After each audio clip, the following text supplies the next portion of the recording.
Welcome back sa ating munting YouTube channel, and for this video, pag-usapan natin ang floor function, which is the greatest integer less than or equal to x.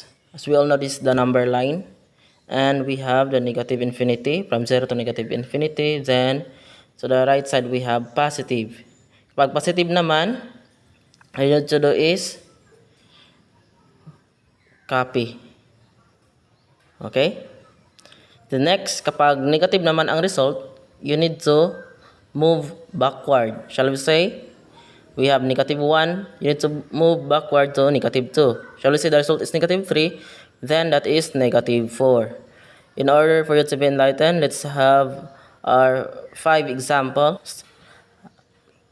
Number 1, f of 0 that is equal to 0.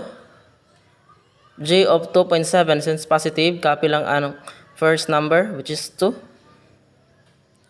Whole number man, o from 0 to positive infinity, you need to copy that 1. Okay? Then how about j of 4? We have function j of 4. That is equals to 4. Dahil all you need to do is copy lang. Yan lang. What about 6.8? So just copy the first number before the decimal, which is 6.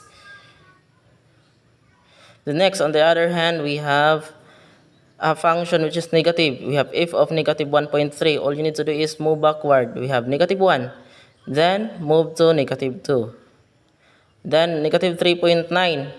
Since the first number is negative 3, then move to the left. We have negative 4. Negative 3 to negative 4.